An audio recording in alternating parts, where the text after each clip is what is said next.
This next clip has to do with eye contact. There is a saying that says the eyes are the windows to the soul. And when you give a presentation, in order for your audience to get the maximum impact out of your delivery, they simply have to see your eyes. Alessandra has agreed to assist me by exhibiting some of the behaviors that are problematic, common behaviors that are problematic, that I see as an instructor when it comes to the area of eye contact.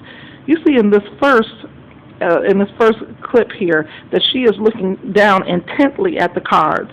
And so and all of her expressiveness is only seen primarily by the cards. No one in the audience gets the benefit of that expressiveness to help them interpret the message. Now for our next shot, you'll see that Alex is shifting from that look to kind of a deer in headlights look. I'll get people who will look up, but they're so frightened. You can see where her eyes are wide, and they're primarily looking in one direction as opposed to looking at their audience. All right. Now, for our next movement, you'll see that Alex is focused primarily on one part of the class. I often will see students find a friendly face in one part of the audience, and that's where they focus the entire time. So she's focused on the right, on to her right, and the poor people on the left side don't get the benefit of her expressiveness. They only get to see the side of her head the entire speech. Now for the next clip, you'll see that Alex has begun to dart up and down. Her cards are raised so high that you can't really see how she's dressed. You can't see much of her face. All you see is the momentary glance up and out. And she is covering all parts of the room, but only for a moment.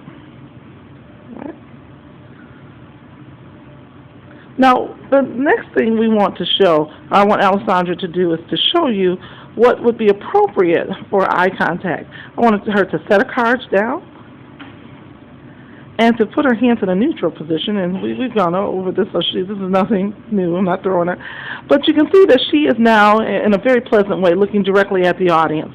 She's also using a technique called scanning to look at each quarter or third of the audience and to give them the benefit of her expressiveness.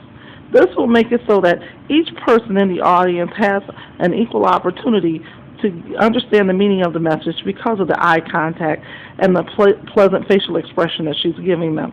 A smile is a very important part of facial expressions, and the book talks about a smile and the things that you can use a smile for.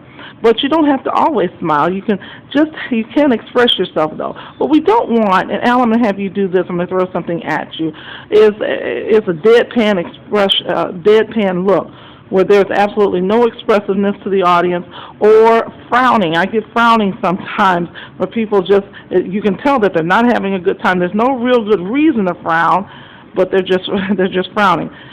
But really, smiling and showing a certain level of expressiveness is very helpful and needful to communicate your message. Thank you, Alessandra.